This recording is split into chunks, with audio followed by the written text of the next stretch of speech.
हाय, good morning. मेरा नाम अमन चुग है एंड आपने मेरी इंट्रोडक्शन या मेरा जो प्रोफाइल है वो ऑलरेडी किसी ना किसी वीडियो के थ्रू या इसी वीडियो से पहले जो इंट्रोडक्शन थी उसमें आपने देख ली होगी एंड आपने ये भी समझ लिया होगा कि मेरा प्रोफाइल जो आज की वीडियो होगी उससे कैसे लिंक कर पाएगा।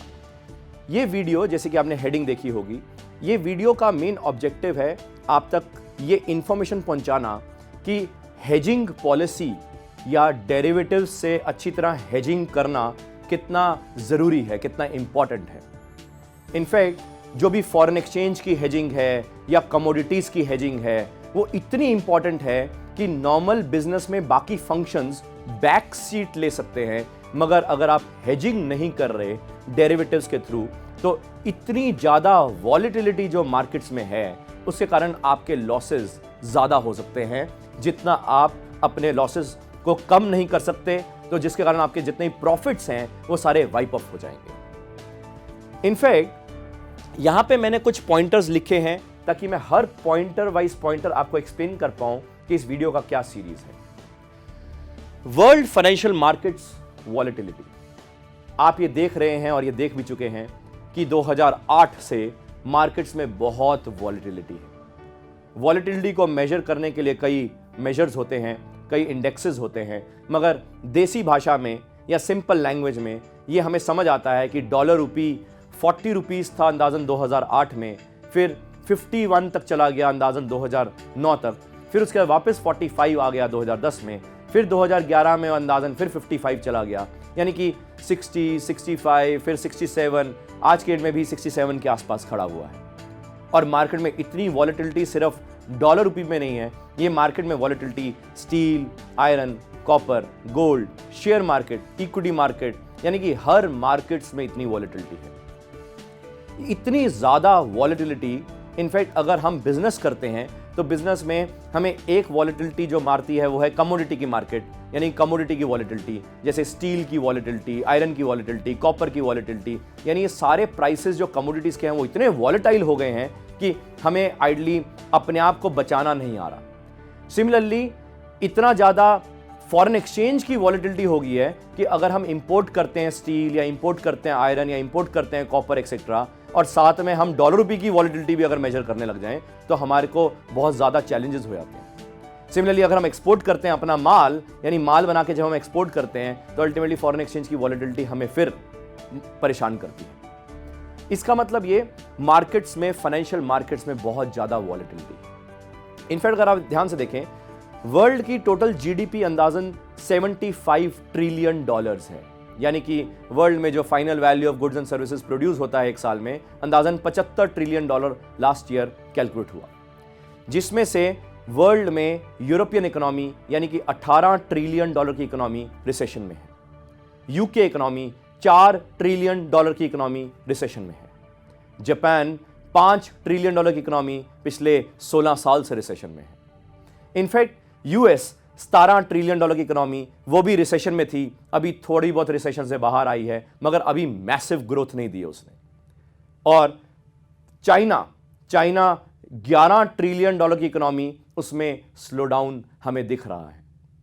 यानी कि वर्ल्ड में 75 ट्रिलियन डॉलर की वर्ल्ड की जो इकोनॉमी है उसमें से अंदाजन 50 ट्रिलियन डॉलर इकोनॉमी या तो रिसेशन में है या स्लो डाउन में है, यानी कि ग्रोथ नहीं है या ग्रोथ ज्यादा नहीं। चाइना अगर स्लो डाउन की तरफ और बढ़ता गया तो कमोडिटी प्राइसेस में बहुत ज्यादा वॉलेटिलिटी आएगी, एंड अगर चाइना में और प्रॉब्लम दिखने लगी तो उसके कारण हमें फॉरेन एक्सचेंज में भी बहुत ज्यादा वॉलेटिलिटी दिखेगी। यानी कि फाइनेंशियल मार्केट्स में जितनी वॉलेटिलिटी अभी तक हमने देखी है उससे कई ज्यादा वॉलेटिलिटी दिख सकती है। ये वॉलेटिलिटी के कारण, in fact world financial markets volatility के कारण हर कोई घबराया हुआ है, तो यानी कि या तो घबराने के कारण उस वॉलेटाइल मार्केट में कई कंपनीज शट डाउन हो गई या कई कंपनीज अपने आप को बेटर मैनेज करने के लिए कुछ इनोवेशंस ला रही। जब ये पूरा वर्ल्ड रिसेशन या स्लो डाउन से गुजर रहा है तो इसी में ही हमारे मोदी साहब ने, प्राइम मिनिस्टर साहब ने मेक इन इंडिया का कॉन्सेप्ट जागरूक किया, यानी कि बहुत बढ़िया कॉन्सेप्ट है, क्योंकि उनका पॉइंट यह है कि मेक इन इंडिया के लिए मेजरली 3 चीजें चाहिए। एक, रॉ मटेरियल यानी माल यानी रिसोर्सेज, दूसरा हमें पैसा, और तीसरा लेबर। लेबर हमारे पास बहुत है और रिसोर्सेज हम खरीद सकते हैं अगर हमारे पास पैसा आ जाए। पैसा वर्ल्ड की बड़ी बड़ी कंट्रीज के पास पड़ा हुआ है, मगर उनका पैसा वहां पे यूटिलाइज नहीं हो रहा, क्योंकि वहां मेजरली वो रिसेशन में है, यानी रिसेशन में है या स्लोडाउन में है, जिसके कारण वहां पे इंटरेस्ट रेट्स ऑलमोस्ट 0% पे आ गए हैं। यानी मॉनेटरी पॉलिसी के तहत उनका इंटरेस्ट रेट ऑलमोस्ट 0 पे खड़ा हुआ है। इनफैक्ट कई इकोनॉमीज में तो नेगेटिव इंटरेस्ट रेट आ गया है, यानी कि पैसे रखने के ऊपर आपको पैसा देना पड़ता है वहां पे, यानी कि वहां पे पैसे की कोई यूटिलाइजेशन हो नहीं रही। वो पैसा जो उनका वहां पे किसी काम का नहीं है, वो हमारे बहुत काम का है। वो हमारे काम का है क्योंकि हमारे पास यहाँ पे लेबर है, जोशीला खून है। हमारे पास अंदाजन 70% पॉपुलेशन हमारी 18 से 35 साल की उम्र के बीच में है, एंड हमारे पास majority of the population independent है, यानी कि कंज्यूम कर सकती है, डिमांड कर सकती है, प्रोडक्शन कर सकती है, जिसके लिए मोदी साहब डिफरेंट देश में जाके ये कॉन्सेप्ट बांट रहे हैं कि आओ मेक इन इंडिया, यानी खुद आओ यहाँ पे मैन्युफैक्चर करो, मैन्युफैक्चर करने के लिए पैसा लेकर आओ, हमारे पास लेबर बहुत है, उस पैसे से हम रिसोर्सेज खरीदेंगे, यानी रॉ मटेरियल खरीदेंगे कहीं बाहर से। जिस इकोनॉमी से हम रॉ मटेरियल खरीदेंगे वो इकोनॉमी भी तो बढ़ेगी, क्योंकि उस इकोनॉमी को भी काम मिलेगा। यानी कि ये मेक इन इंडिया कॉन्सेप्ट में मैसिव जो पैसा आ रहा है वो अल्टीमेटली हमारे फाइनेंशियल मार्केट्स में अल्टीमेटली डायरेक्ट नहीं आ रहा है। ये शेयर मार्केट में डायरेक्ट नहीं आ रहा है, ये मैन्युफैक्चरिंग में डायरेक्ट आ रहा है। यानी अगर आप ये सोच रहे हैं कि इतना पैसा जो हिंदुस्तान में आएगा उसके कारण शेयर मार्केट एकदम से ऊपर बढ़ेगी, नहीं, मैं ऐसा नहीं कैच करना चाह रहा। मैं ये कहना चाह रहा हूं कि इतना पैसा जो हिंदुस्तान में आएगा उसके कारण मैन्युफैक्चरिंग जो होगी, जो मेक इन इंडिया होएगा, उसके कारण धीरे धीरे जो बड़े बड़े कॉर्पोरेट्स या बड़ी बड़ी MNCs जो इंडिया में मेक इन इंडिया करने आएंगी, उसके कारण कई छोटी छोटी जो MSMEs हैं उनको भी काम मिलेगा। क्योंकि से फॉर एग्जांपल अगर टोयोटा अपनी मैन्युफैक्चरिंग इंडिया में करता है या एप्पल अगर अपनी मैन्युफैक्चरिंग इंडिया में करता है, तो उसको सप्लाई करने वाली जो छोटी छोटी कंपनीज हैं जो उसको कई माल सप्लाई करेंगी, या कई कंपनीज जो उसका माल डिमांड करेंगी मार्केटिंग करने के लिए या ट्रेडिंग करने के लिए वगैरह, वो छोटी छोटी MSMEs की ग्रोथ और मल्टीफोल्ड हुई। तो ऐसे में यानी कि मेक इन इंडिया के कारण MSMEs को ग्रो करने के लिए, मेजरली ग्रो करने के लिए एक तो मार्केट्स चाहिए, यानी एक ऐसी मार्केट जहां पे वो माल बेच पाएं, एंड एक ऐसी मार्केट जहां से वो माल सस्ते पे खरीद पाएं। सस्ते पे खरीदने का मतलब है या तो वो इंपोर्ट कर पाएं किसी और ऐसे देश से जहां पे सस्ते में सामान मिल रहा है, एंड बढ़ती मार्केट के लिए यानी कि वो अपना ब्रांड बढ़ाने के लिए, बट ऑफ कोर्स सिर्फ इंडिया में सिर्फ माल नहीं बेचेंगी, वो चाहेंगी कि हम एक्सपोर्ट भी कर पाएं। मार्केट्स एक तो नेसेसरी है MSMEs के लिए ग्रोथ करने के लिए, दूसरा MSMEs को चीपर फाइनेंसिंग जरूरी है। इनफैक्ट देखा जाए तो अगर कोई MSMEs या कोई कॉर्पोरेट अगर एक्सपोर्ट करता है, उसको बैंक्स या फाइनेंशियल इंस्टीट्यूशंस द्वारा एक्सपोर्ट साइड पे फाइनेंसिंग सस्ती मिलती है, जैसे कि packing credit in foreign currency सस्ता मिलता है, जैसे कि EPC सस्ता मिलता है, एक्सपोर्टर्स पैकिंग क्रेडिट।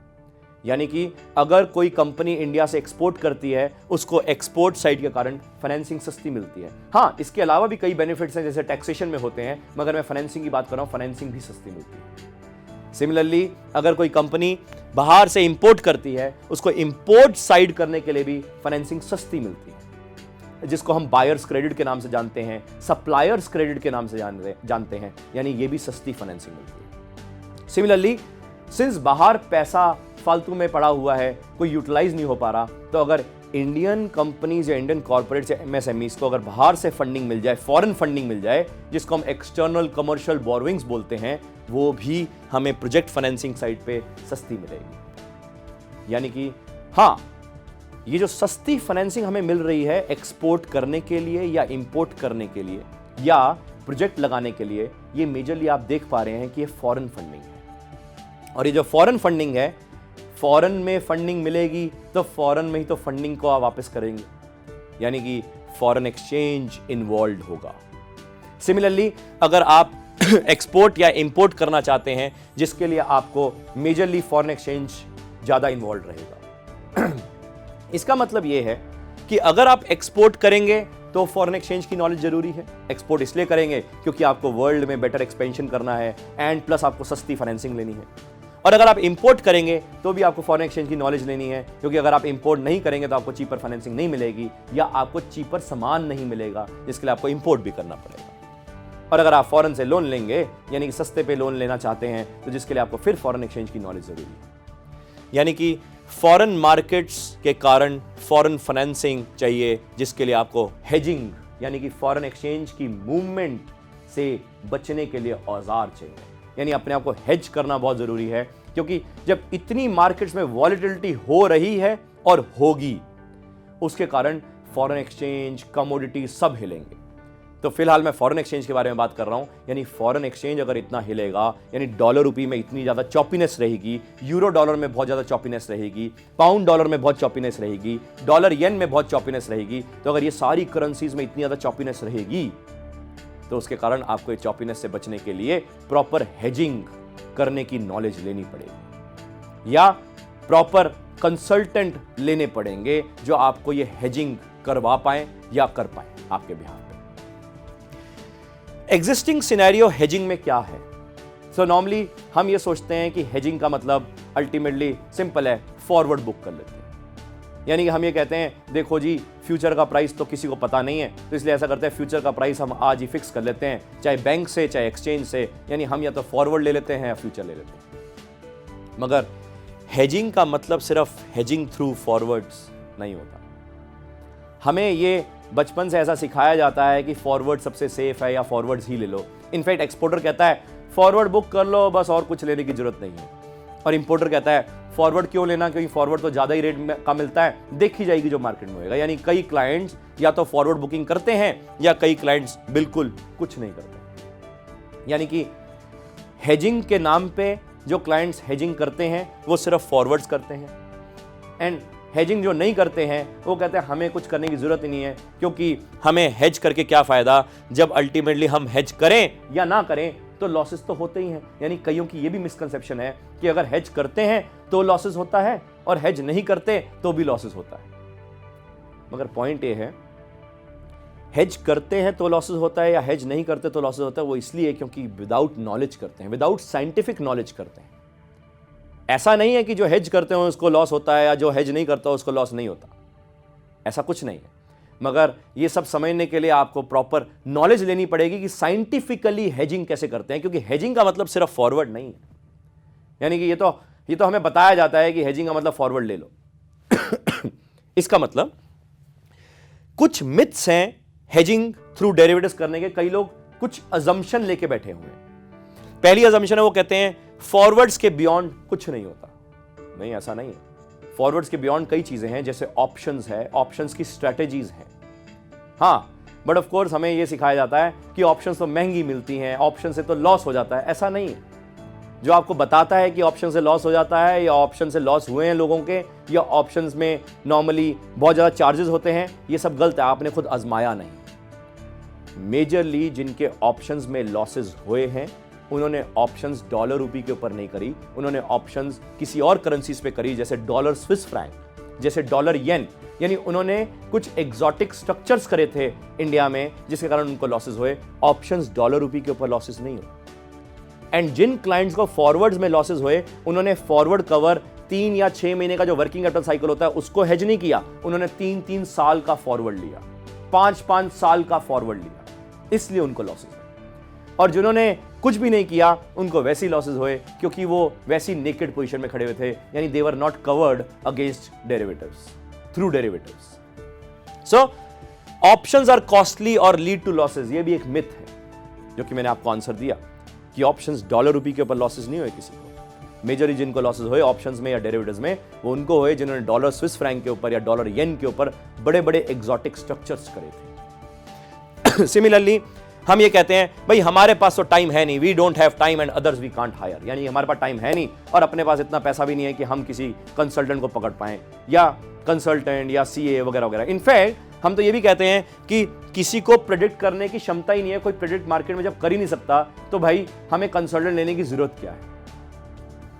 यानी कि इस मिथ का भी आंसर है। इस मिथ का पहले वी डोंट हैव टाइम का मतलब यह है सर बिजनेस तो आपका है, हम समझते हैं आपके पास टाइम नहीं, मगर अगर आपके पास टाइम अपने बिजनेस में प्रोडक्शन करने के लिए है, मार्केटिंग करने के लिए है, एचआर करने के लिए है, तो फाइनेंस करने के लिए भी आपको टाइम तो निकालना पड़ेगा। आप एक्सक्यूज नहीं दे सकते कि हमारे पास टाइम नहीं है, क्योंकि बिजनेस आपका है, आपको उसको बढ़ाना पड़ेगा। बढ़ाने के लिए आपको हर चीज की थोड़ी थोड़ी नॉलेज तो लेनी पड़ेगी। रही बात अदर्स वी कांट हायर, यानी कि हम दूसरे प्रोफेशनल्स को तो हायर कर नहीं सकते क्योंकि महंगे मिलते हैं या मिलते नहीं है। ये दो रीजन हो सकते हैं। महंगे मिलते हैं तो पॉइंट ये है, ये किसने कहा कि जो महंगे मिलते हैं वो अच्छे होंगे?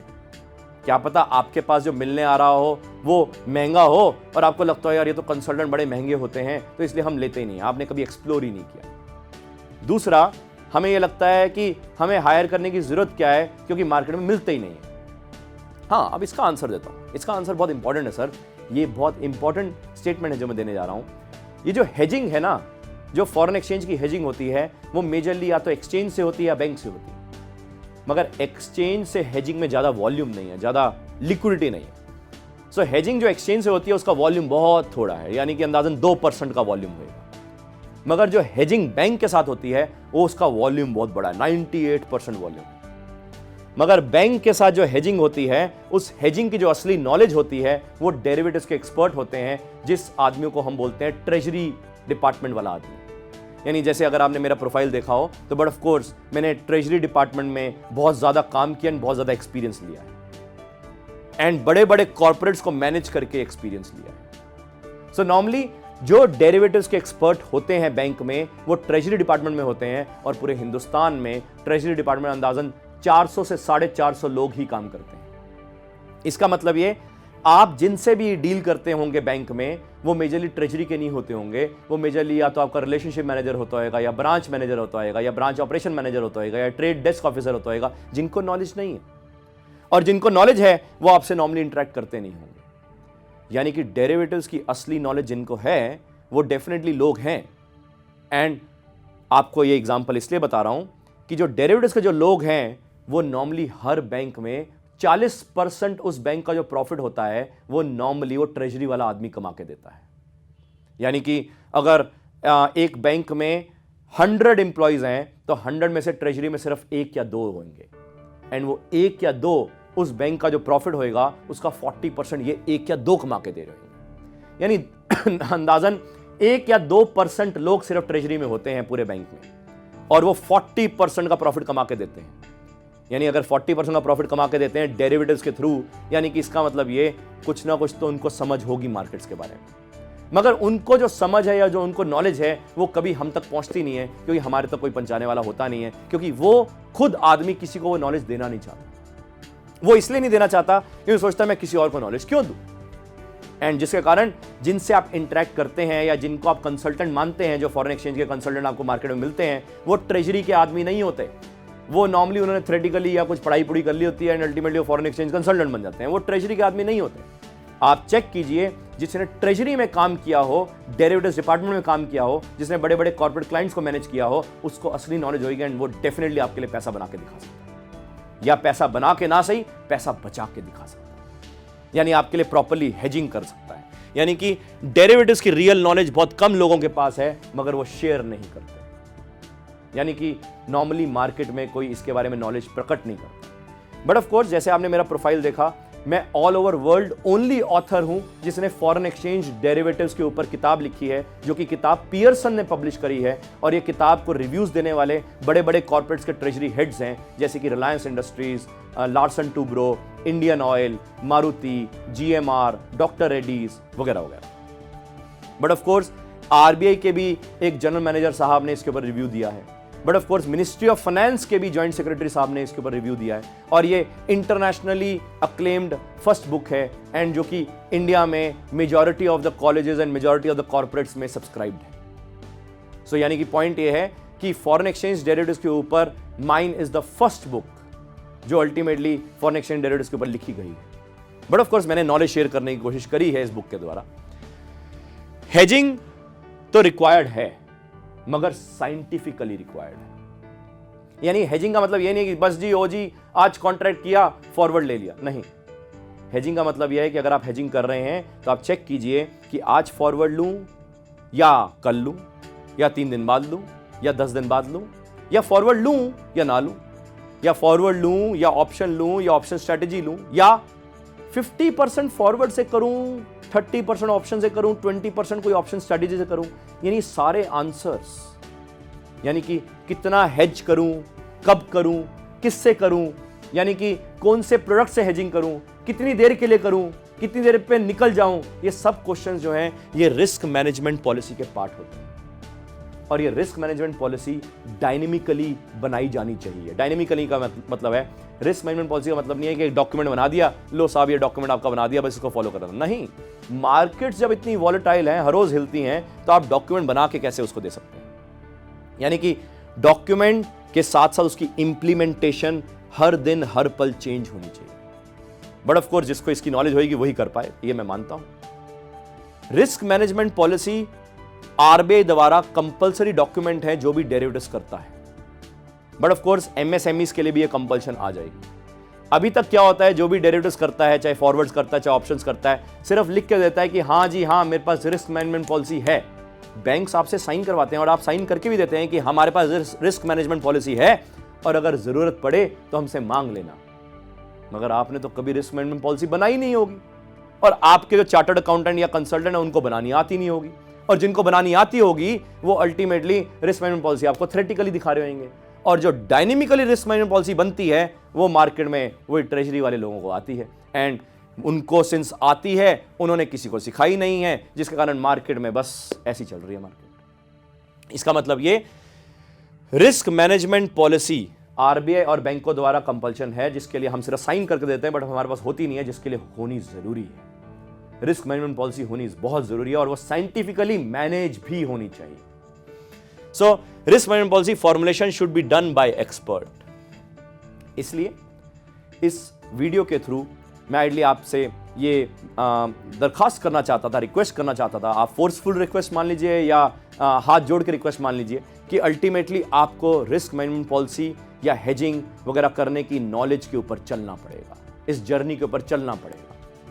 अगर आप हर चीजों में साइंटिफिकली टेक्नोलॉजी इनोवेशन ला रहे हैं, जैसे प्रोडक्शन में कई न्यू टेक्निक्स ला रहे हैं, प्रोडक्शन करने की, मार्केटिंग करने की नई टेक्निक्स ला रहे हैं, नए नए साधन सोचते हैं, नई नई मार्केट्स में कैसे कैसे घुसे हैं वो उसके बारे में सोचते हैं, नए नए कंसल्टेंट पकड़ते हैं, ऐसी प्रोडक्शन के लिए नए नए कंसल्टेंट पकड़ते हैं, ऐसी ह्यूमन रिसोर्स कौन कौन से बंदे हायर करें, कहां से हायर करें, कौन से अच्छे रिसोर्सेज मिलेंगे, उसके लिए आप अच्छे अच्छे बंदे हायर करते हैं। जब आप सारे डिपार्टमेंट के लिए साइंटिफिकली नॉलेज लेते हैं, खर्चा करते हैं, और फिर फाइनेंस डिपार्टमेंट में भी आप चाहते हैं कि अच्छे से अच्छा फाइनेंस का बंदा हो जो आपको प्रॉपर्ली गाइड करे, ऐसे ही फाइनेंशियल मार्केट से बचने के लिए आपको एक प्रोफेशनल कंसल्टेंट चाहिए जो कि ट्रेजरी वाला बंदा हो, यानी जिसने ट्रेजरी में एक्सपीरियंस किया। पॉइंट ये है, मैं इस वीडियो के द्वारा आपको सिर्फ ये बताना चाह रहा हूं कि आपको भी इसकी नॉलेज लेने के लिए इस जर्नी के ऊपर चलना पड़ेगा। यानी कि आपको ऐसे ट्रेनिंग सेशंस, वर्कशॉप्स खुद भी अंडरगो करने पड़ेंगे, क्योंकि ये बिजनेस आपका है।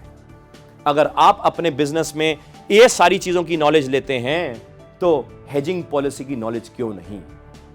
हेजिंग पॉलिसी की नॉलेज लेने के लिए आपको ऑथेंटिक सोर्स से नॉलेज लेनी चाहिए, एंड रिस्क मैनेजमेंट पॉलिसी आपको अपनी बनवानी चाहिए, एंड बनवा के उसको फॉलो अप करवाना चाहिए, but of course with the right expert.